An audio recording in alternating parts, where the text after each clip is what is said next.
I don't think we've seen much of a hoodwink during the DPC. This hero was extremely popular and teams were owning with it. I'm not sure what happened. Maybe we don't have the information from the scrims, but the hero still feels very strong. Is this particularly good against IO because you're always going to you're going to get the pushback against 2 because the IO is going to be tethered to someone, that sort of thing? No, not necessarily. I mean, I wouldn't rate it extremely just throwing it out high. there, you know. I don't think of hoodwink as an IO counter in really any regard. I mean, you have some crazy bursts, that's always nice, but you can kind of do that versus any lineup. Right. I think here they just, again, they want their duel lanes to be more aggressive. That's what it signals to me. Like, they don't want to have this situation where their off lane loses. I think you pick this hero, at least Tundra's idea is, they're picking Hoodwink when they want Zoxa to win that lane with this hero, snowball the game, build up the early aggressive damage, get the core Doom snowballing, and be able to kick OG out of that lane instead of getting kicked out of that lane like we saw in Game 1. That's what it signals to me, which I think is a decent route to go here. We've also seen Zoxa just pop off on this hero. I think it was one of his favorite heroes during that DPC league, so you know, busting out something that OG might not have expected a little bit. Right. People haven't played versus it in a while. You kind of forget some of the small interactions. Gives you a little bit of an advantage. So we see the bans from OG. They're doing a Naga ban. You might ask why they're doing a Naga ban with their lineup. They're basically banning vision heroes for Doom. And Naga is one of the vision heroes. He sends out illusions on lanes and gives Doom a good fight. And next ban might even be Terrorblade. It's also a very good reset against the Coil and the Wukong's command. Like, they can also set things up for a relocate if they're coming back. So a lot of value from this Naga Siren. But looking at the ways that they can deal with the illusions, once Naga gets like 2 items, it would be very difficult for OG to deal with that. So their lanes would always be pushed in. So this puck, I want to go back to puck into Pango. They directly picked it in Pango, and it's a good way to stop roll. You have a silence to stop the roll animation, and then your coil. And if they stop roll animation, it means that CK has a free fight. So how they're going to win fights here on OG is stopping the Pango.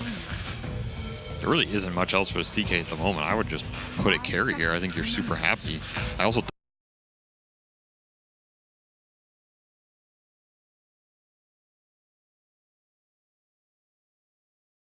don't think we've seen Amar play offlane Chaos Knight pretty much at all, right? So Tundra's got to be thinking it's an Amar hero coming last year, which they leave Mars.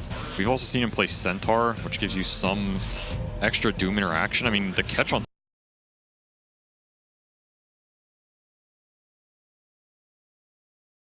Tundra could be pretty limited for some of these mobility spells in this game. They're afraid of Night Stalker just running to the backline, which I can understand. They also have that Night Stalker IO combo, which we've seen be devastating this tournament. 5 seconds remaining. So if they end up picking a Wisp partner on the offlane, that means Monkey has to go 5. And I don't think they're happy about that, OG. They would rather have Monkey being on the offlane and Wisp CK safe lane. We'll see though. I think it's just Seb Monkey. Yeah, for sure. It's gonna be Seb Monkey, but they can switch lanes. Oh yeah, I agree. I think that's, you know, it depends on what they say they can do either for sure. Yeah.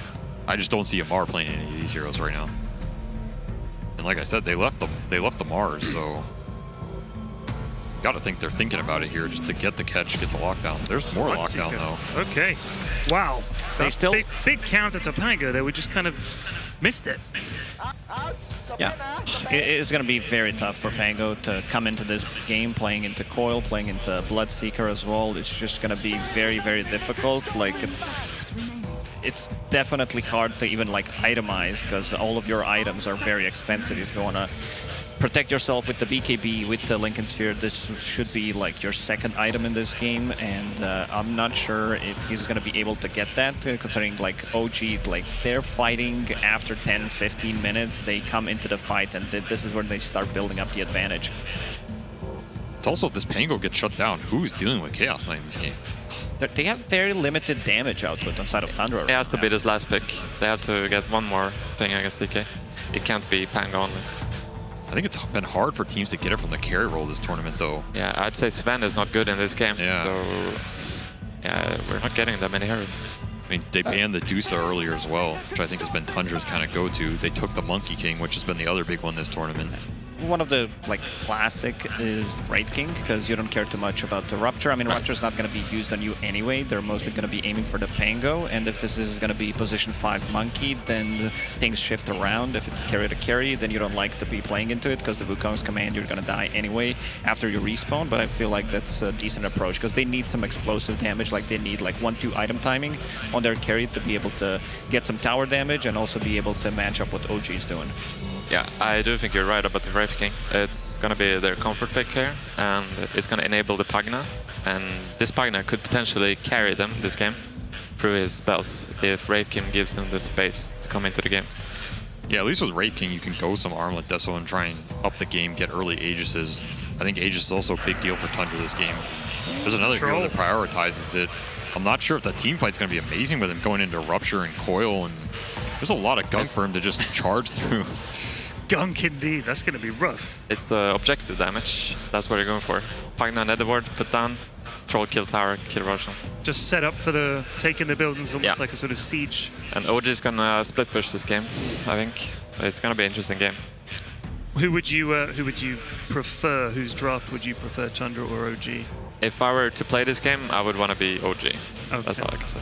SVG. I think OG is probably going to feel more comfortable, but I can see Tundra taking this game if their lanes go really well. I think this is even more than last game. They have to win side lanes. I think if Tundra loses side lanes, this is a 75% OG favor game. Wow, Lacoste. And I tend to agree. I think Troll is very slow coming into the game, and this Pango's playing into 2 counters, so it's going to be very difficult for him to just make stuff around the map. Also, Pagna 5, like they need to be grouping around, and I've just lost the faith in Troll a long time ago as a hero. Yeah, no, we've heard. Back to the Troll hate. I knew it was coming. I have faith in his Pango. His Pango has been insane. Even against the Bloodseeker, you have faith. Yeah, he is very good Pango. He's probably the best, one of the best here. Okay. Well, we're going to give it to our casters. Sunspan and Cinder and lads, take it away. Thank you, Purian. Sunspan and Cinder here with the lower bracket finals between OG and Tundra. OG up 1-0. If they win, Cinder, this, I believe, correct me if I'm wrong, will be their 5th major appearance as a organization, yet to lose as well. They literally have not lost a grand finals in that stage. Obviously a much different lineup, but and this is only game 2, so who knows what can happen. But if the panel is any indication, this is a scary-ass lineup from OG. That Bloodseeker looks like a god tier pick to me. Yeah, there's multiple things in this game that look strong for OG, and like the panel was talking about, winning lanes is kind of paramount if you're Tundra in this. They opt to go for the Saksa Hoodwink this time around, which he has played earlier in this tournament, but obviously it's been a lot of Doom that he has been playing in the playoffs. But this time they're going to pivot that to a position 3 against, I would argue, some relatively difficult core matchups for Doom. He's playing against Chaos Knight, he's playing against Monkey King, the Monkey King being support though. And even getting ruptured as Doom is actually very annoying. This hero wants to keep running around in fights and hitting people and not being immobile. So definitely got their work cut out for them. I think the reason they went for the Hoodwink for Saksa was that they felt like in the last game they were struggling with finding vision in trees. And now they have a hero where if you see the Monkey King jumping around, you have a chance of catching him with a bushwhack, you have the chance of finding him with Scurry, but obviously it goes both ways, right? Yeah. The Monkey King can also see you in the tree line. Oh, first blood could be coming. Yep. Nice. Oh, Nice. Yuragi. Dodging bushwhack. He's going to get hit by residual damage, though, from the shield crash. And you got the slow from Troll as well. Yuragi on the run. Looks like he's going to live, and Taiga with the tether. OG avoid getting first blooded. As Tundra really wanting to find some momentum on their side. Remember, they have lost 3 games in a row, and the first 2 against TSM, they were winning hardcore, I want to say, and they were heartbreakers. This game number 1, though, OG just felt like they were a step ahead the entire time. I'm trying to remember, it seems so long ago yesterday how they played against TSM. They definitely were very confident and dominant in the first game and then kind of got knocked off their perch afterwards. So yeah, they need a little bit of a momentum shift here. Yep, nice jumping in. That's a lot of damage to Saksa, but Io in turn taking some damage as well. Taiga will go down first. So first blood goes the way of Tundra. It will be a trade for Saksa. And first blood going on the Hoodwink here. Very curious what he's going to buy. A lot of the time Hoodwink will start in lane with a Blightstone, but I think when laning together with Doom, it might not have enough impact. Looks like he's gonna wait for boots. and ferry out as many branches as he possibly can for his lane partner, currently sitting on 5 in his inventory. So, Sinner, we've talked about the Pango versus Bloodseeker matchup a lot.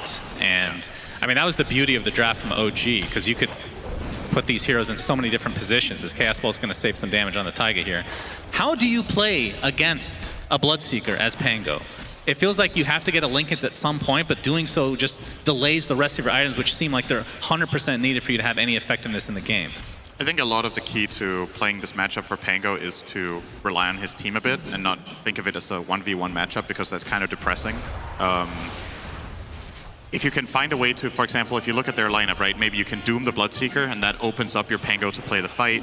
That's how you initiate it. Or maybe you catch the Bloodseeker in some sort of a stun from the Hoodwink and, you know, just find other ways of controlling him so your Pango gets to play. If OG initiate the fight and they rupture Pango, Tundra are in trouble, right? They don't have the best coverage, they don't have the best saves, especially when you consider what OG can bring to the table in the way of burst with a CK, with a puck. So yeah, it's genuinely one of those matchups where you turn to your team a bit. Sure, like you said, you can buy Linkens, but it's coming out late, and it's not really a full solution either, right? Like, what if the enemy team just breaks your Linkens with something then? Right.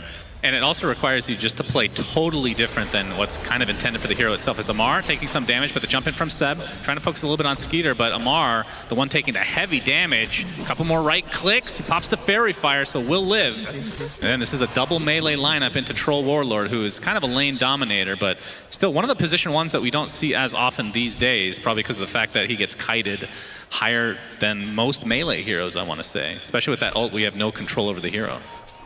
I will say, though, I actually really do like the troll pick in this game. I think it was a pretty clever way of trying to solve the problem. Misha, when I say Misha, it's part of Taiga's name. Misha isn't here. Taiga's okay, yep, Taiga goes down to Soxa, so 2 kills for him early on. Of course, on that Doombringer last game, not off to the greatest start in that first game, but obviously 33 playing the position 3 Doom this time, so expect him to get a lot more farm than Soxa did.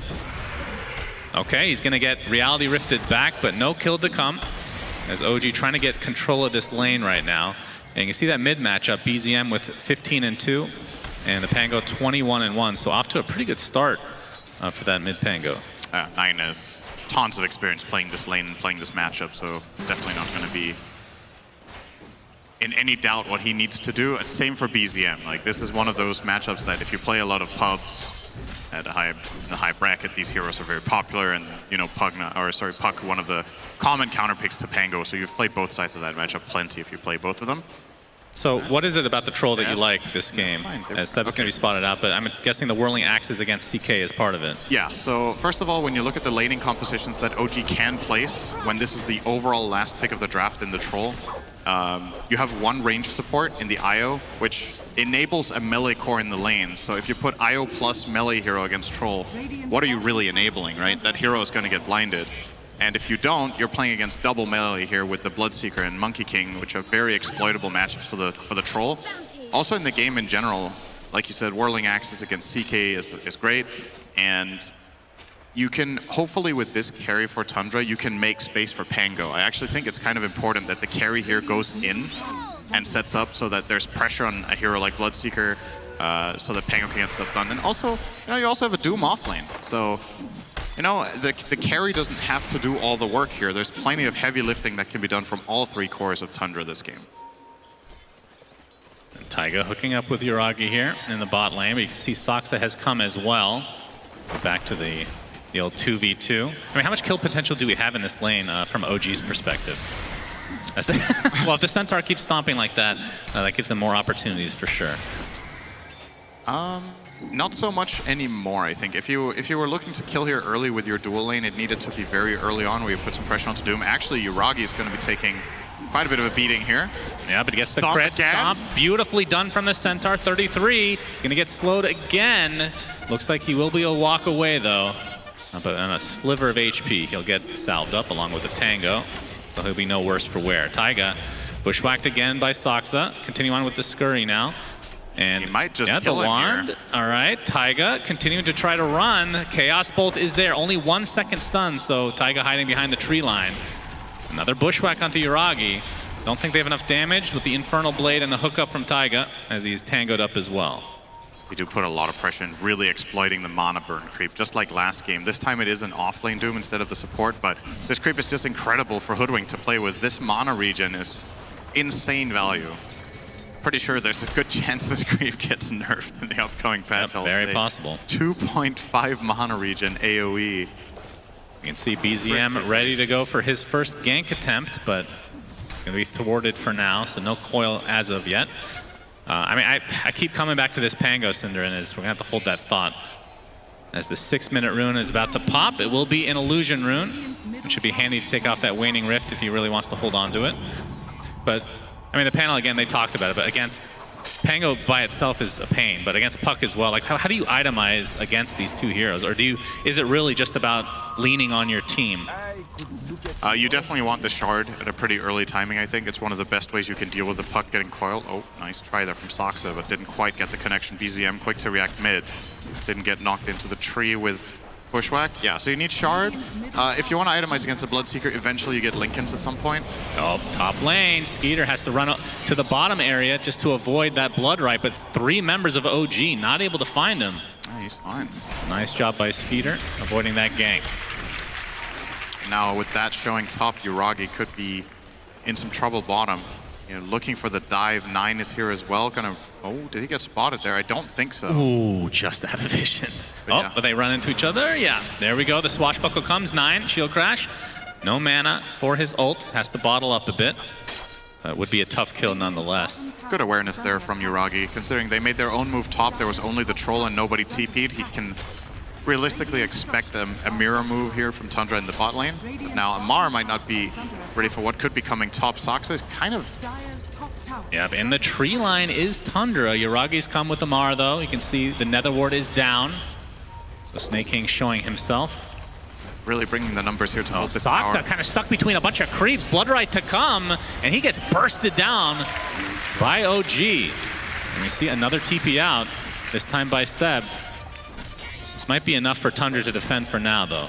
Yeah, they got the siege creep down. That was the main objective there, was to find a way of repositioning the wave so that the towers are care of business, and that's what Pugna managed to do. So, yeah, they pay a Hoodwink. A little bit of unfortunate positioning there from Soxa with Scurry on cooldown, but end of the day, I don't think Tundra mind this all too much. They might mind this. Bold, Reality Rift back in. Snake King looks to possibly be dead. Another crit from Yuragi. Wants the high five, not going to be reciprocated as the right clicks from BZM are enough, as he has the DD activated as well. And they're going to get a couple stacks here as well for OG. Yeah, this was all intended for the troll or the Pango. And, well, most of it will go to the Puck. So, again, BZM finding a lot of CS just like in the first game. This time around, though, a little bit earlier on the first. Bushwhacked in the bot lane, whirling death to follow. Don't know if any TPs are going to come his way, but he's going to try to delay this as long as he can. Into the tree line he goes. Have to do some damage before he can pounce on a tree. It looks like they'll find... Oh, wait! Seb? Is he going to get away? No. Another Bushwhack to come. Does create some space for his team, but Tundra, a much-needed kill on their side. As Troll Warlord, this is one of the best position ones for taking towers, if not the best, as this tower will get decimated. It's gone. OG did get the top tower at the same time, though, so they used the space that they get out of Seb taking so long to kill bottom to just ensure that.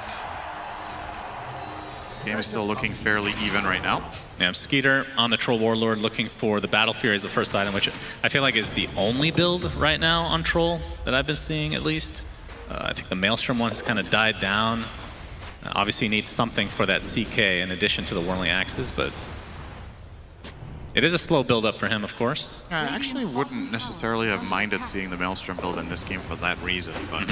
Snake King needs to pick up that neutral item. He does. It might cost him his life. It's 33 in the area. See the coil off on 2. They're going to find the first kill on Snake King. Is 9's Rolling Thunder. No. Not the best usage as Seb gets off of Wukong's command. Looks like he'll be taken out in tow, but still, with all that extra armor, will he actually live to this speeder? Looking for the kill, but BZM is there!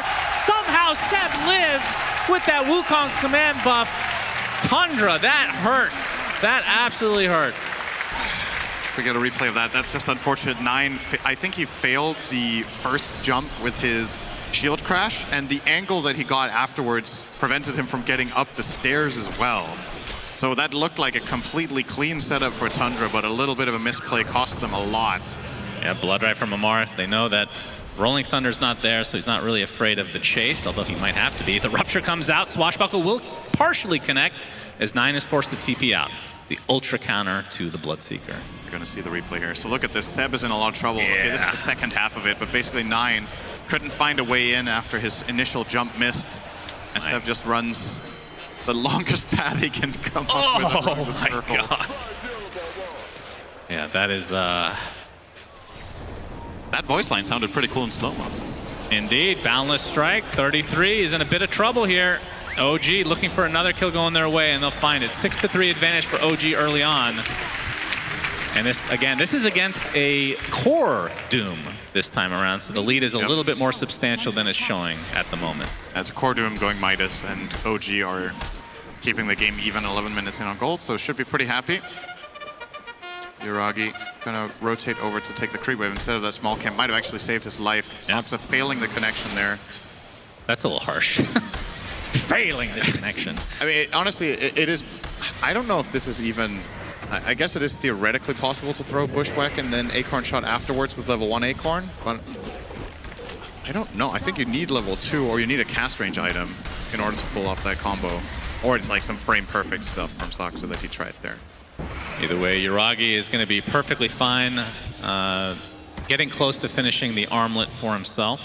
And I'm interested in the build for Amar on the Bloodseeker. So it is going to... Why am I saying... What? It's just a carry build, right? The Maelstrom into BKB. Where's the Midas?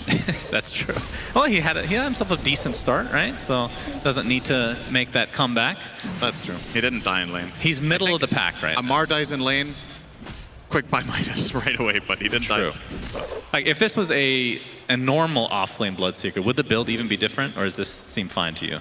I mean, there are options, right? You can play more of a utility route where you go for something like Atos first to just set up Blood Rights. So it's pretty common if you're playing utility, but considering how OG usually play and what their mentality is, this is no surprise at all to go for that Maelstrom build.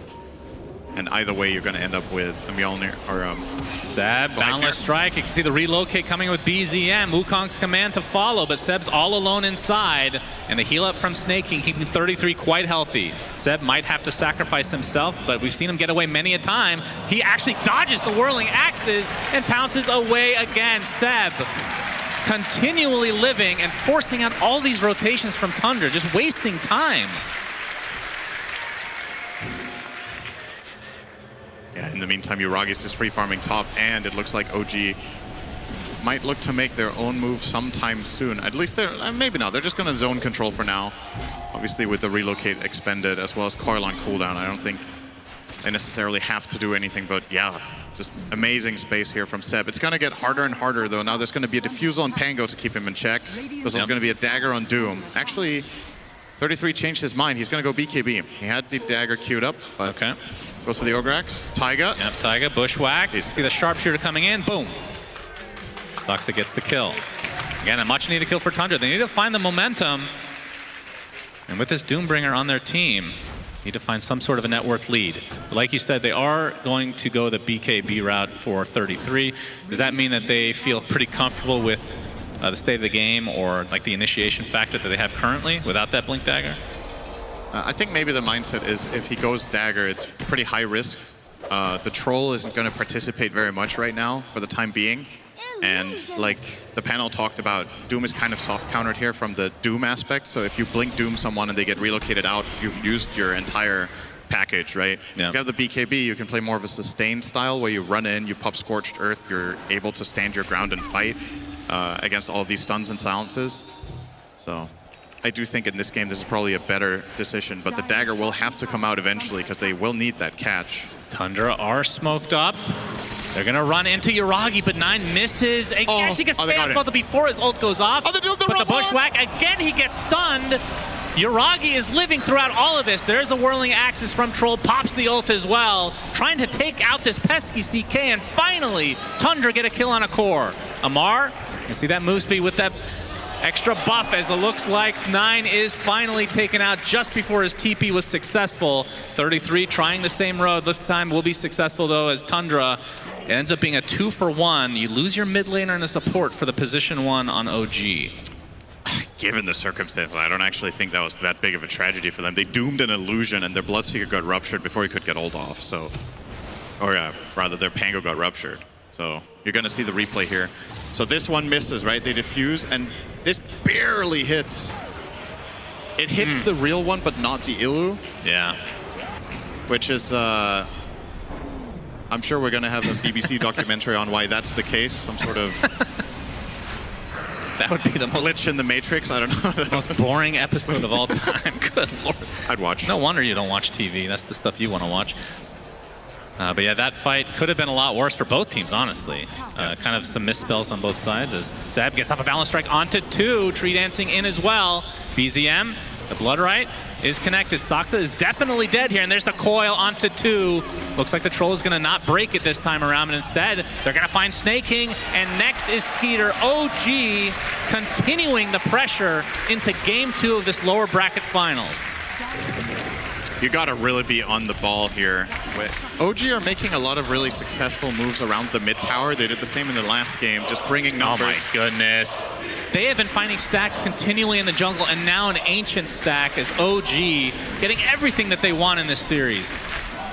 And it's just all off the back of one good move. They get 3 kills mid tower and now ancients. They take everything they can possibly get in this short time span.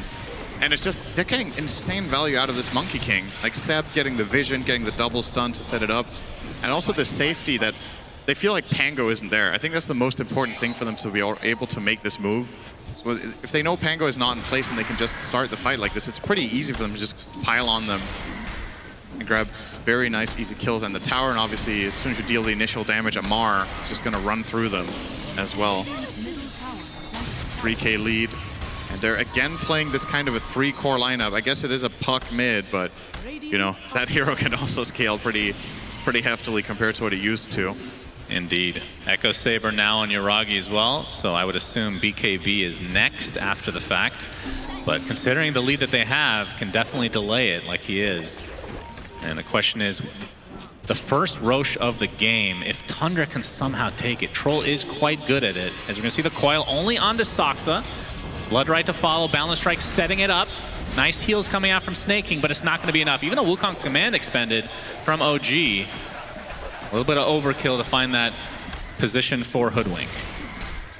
Yeah, this could be an opening for Tundra in the next 20 seconds when Hoodwink respawns. Knowing those 2 ultis are down, might make a move with it. But again, you got to keep in mind that carry, the Troll, is not going to be available for quite a bit. Like Skitter has to farm.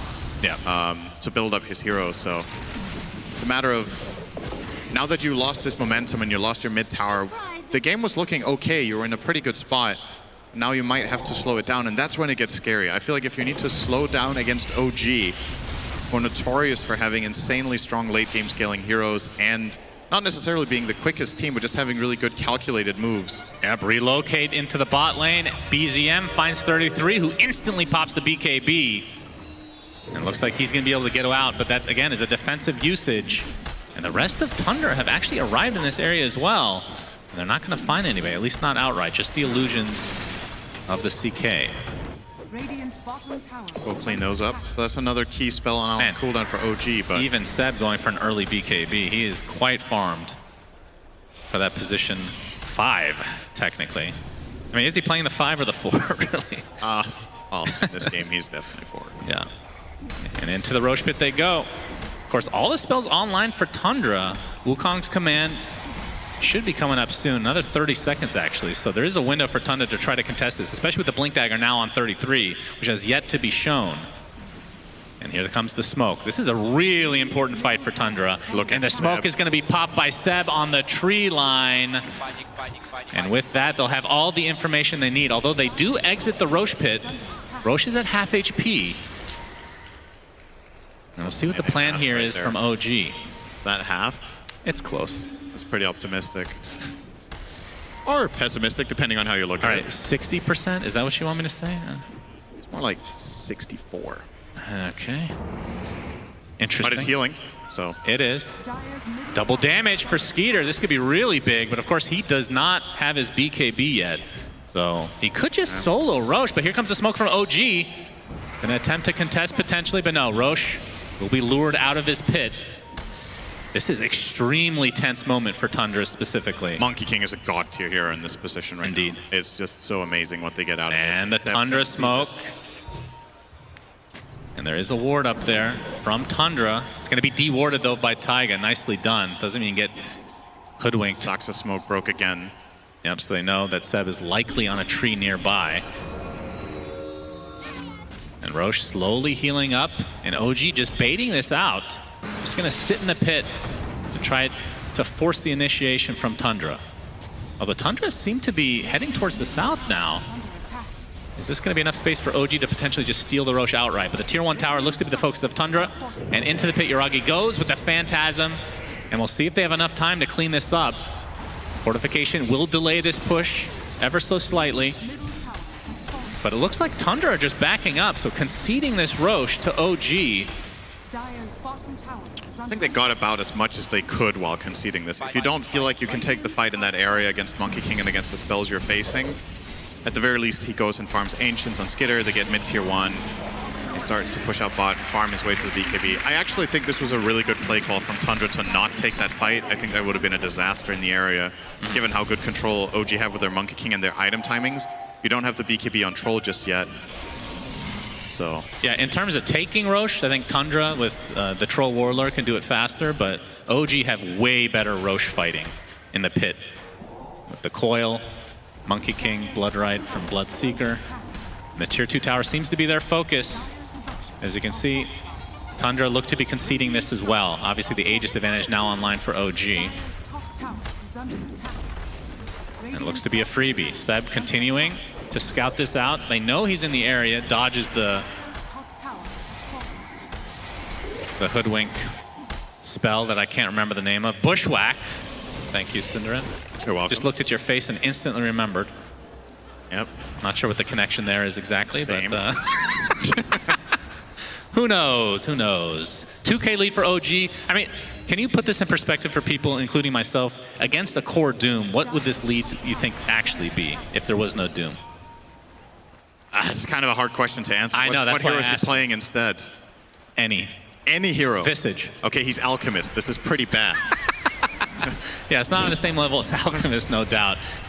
All right, Tundra going in onto Yuragi. He still has that Aegis. He's getting quite low. Taiga not able to get the ult off. Actually gets canceled there, and he's going to get dropped immediately. So Yuragi left his own device and popped the BKB along with his ult. And he's, Bloodrite is there. 33 gets off the Doom, but it gets canceled. 33 now on the run as Skeeter getting healed by Snake King. Boundless Strike onto 1, and they're going to clean up 33 very easily. Big Wukong's command from Seb. Looks like it'll lead to another Snake King death. But the right clicks from Skeeter. Finally, they're able to kill Seb. So nice turnaround here potentially from Tundra. The Bloodrite. Skeeter able to sidestep it. Focusing on Yuragi. Remember, he does not have Aegis anymore. Whirling Axes are there. Double kill for Skeeter. Amar trying to kite him along with BZM. But they will find Amar instead. BZM, the last remaining member in this area for OG.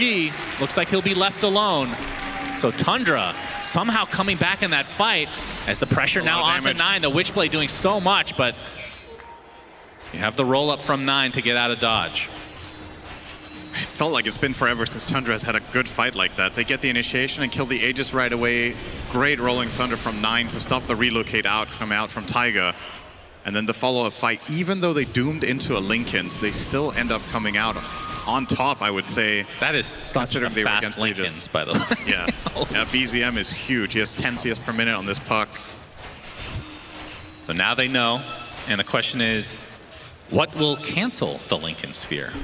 Do you need to try to get... He is buying Yules, it looks like, so that is a cancel for 33. As you can see, the replay here, they did... I mean, this was really good separating it from Taiga and getting that ult off there.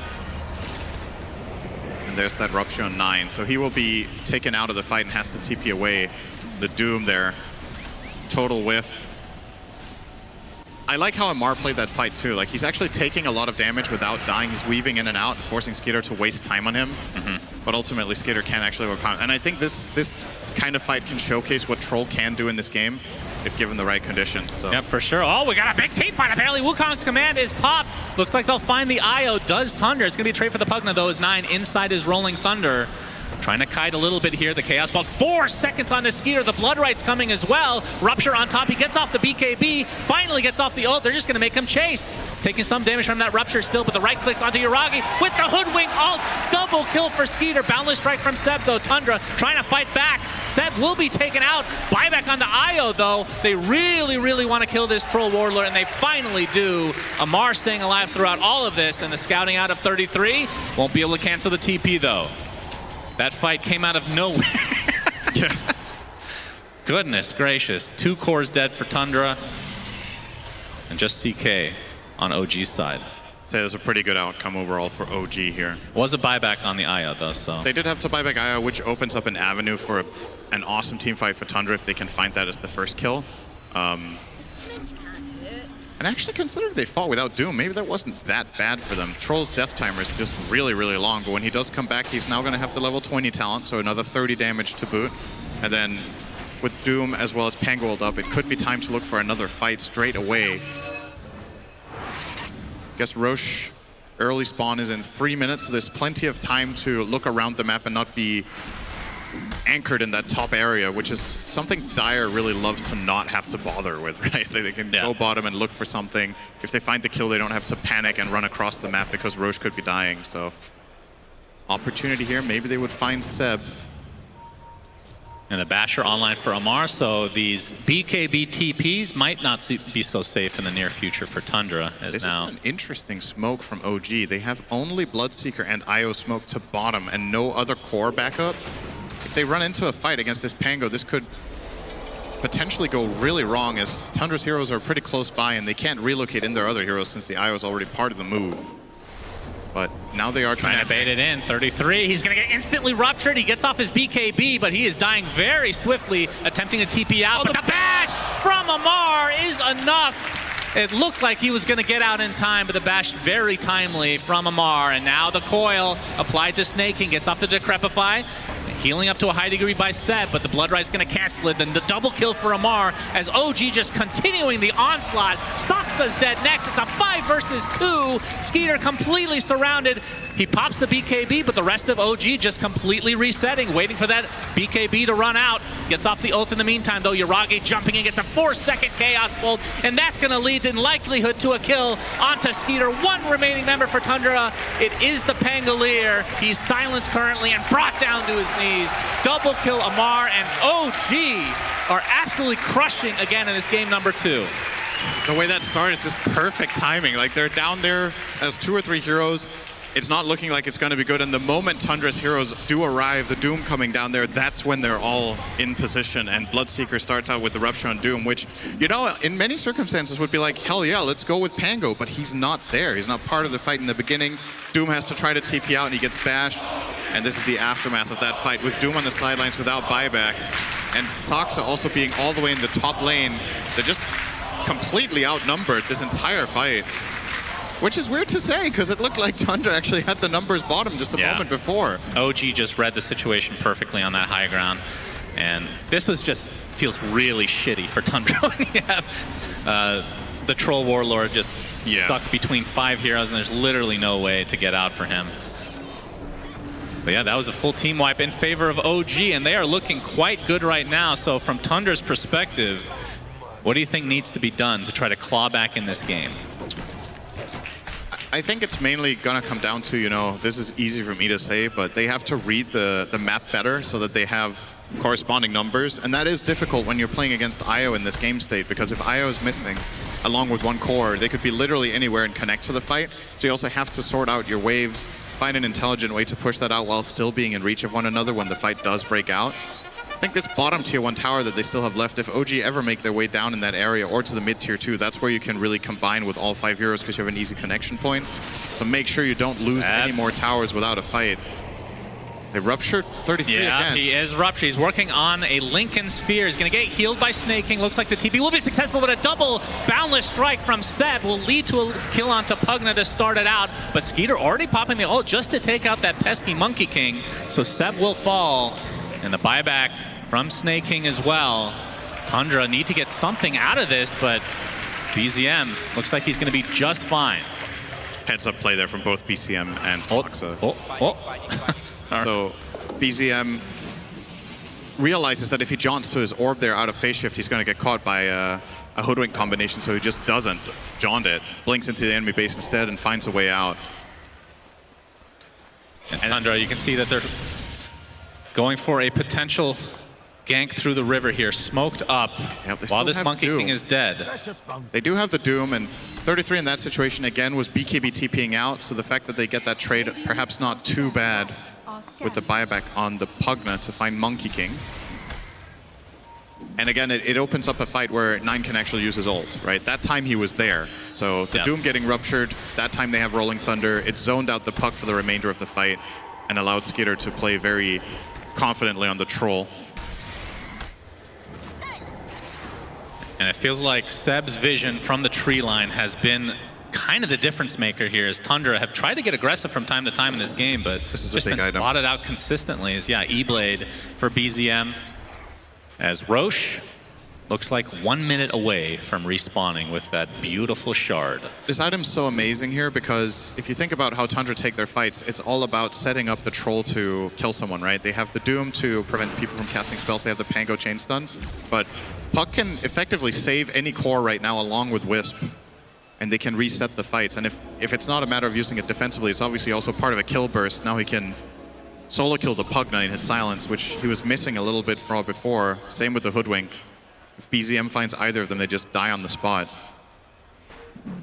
The Nullifier is in the sights for Seb to counteract that Pugna Decrepify. My God, how did this happen? Puck is level 24, Pango's 18. Ooh, yeah. That's actually a ridiculous difference in experience among the mids. I guess Skitter has a pretty big advantage over the CK as well, though. BZM also has an Arcane Rune, so this would be a very tough fight for Tundra, unless they can just lock him down.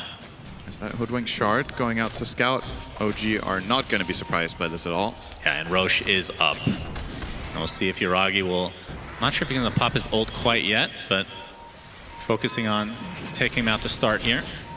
And of course, this is the Roche with the Shard as Tundra. I think they were spotted there by Seb. And Seb back into the pit and back onto the tree line. Soxa tried to fish for a... That's the decoy, I think.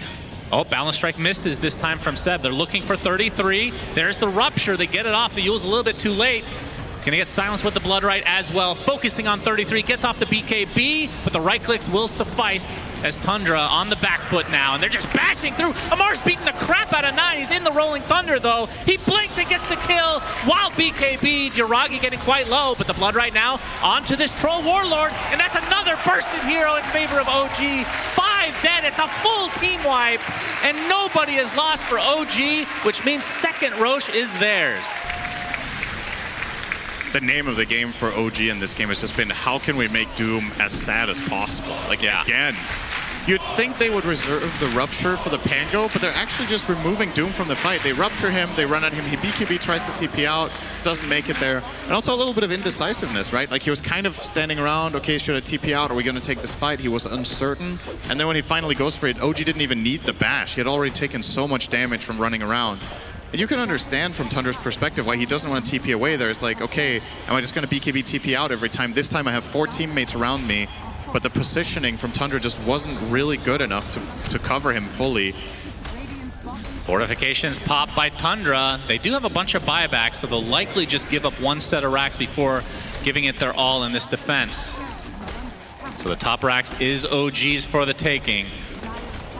And now they go into the mid lane. No reason to stop with this Troll Warlord still technically dead. 20 seconds respawn timer. Yuragi looking for Soxa. Instantly doomed, though, by 33. Can they get this kill? That is just the Aegis, though. The buyback now onto Skeeter. He gets ruptured instantly inside the Wukong's command. Finally gets off the ult. They're just going to make him chase him outside the Wukong's command. And this is going to be a dieback if they end up getting this kill. He's going to get the BKB up, but dies shortly after. Dieback for Skeeter. And this is looking like the beginning of the end for Tundra, as the Boundless Strike does connect onto Soxa, but he cuts the tree. 33 ruptured for the millionth time this game. Doesn't matter, he is dead. Double kill for Amar. Only 2 members of Tundra remain. And OG looking primed and ready as the GGs are called. OG going to the grand finals for the 5th time in their organization's history. Unreal performance. they've had some grand finals that looked really grim at certain points, and they overcame it every time. So we'll see today when they face up against TSM later if it's going to be 5 in a row or if their streak in finals will be broken. But yeah, I mean, based on how they played in this series so far, they made Tundra look definitely a tier below. Just better movements, really good drafting overall. I feel like Tundra, for the most part in their games, got what they wanted. They just got handled. A lot of the key heroes that they've been winning with a lot just seemingly relatively unimpactful in this game. The Doom and Pangolier, two of Tundra's best, both just getting shut down for the majority of the game. 9 ending the game without a kill. 0, 5, and 8 on Pango. It was a Pango. We talked about the counters. Bloodseeker and Puck are super hard to play into, but OG just have a really good approach to this patch right now, it seems, and it's a matter of can TSM find a way against the team that's seemingly just unable to lose right now. I don't know how many games they've won in a row at this point, OG in the low bracket, but it has been impressive to say the least. This run from OG, obviously with Misha not able to be here, Seb, I mean, who better to take part as a substitute for your team than a 2-time TI winner? And of course, he's won 4 majors as a coach, but not as a player. But he'll have the first chance here against TSM in the grand finals later today. Let's take a quick... Until it's the other way around. That's right. They're going to swap accolades, so to speak. Let's go to a quick break and see what the panel has to say about this amazing run from OG into the grand finals they go.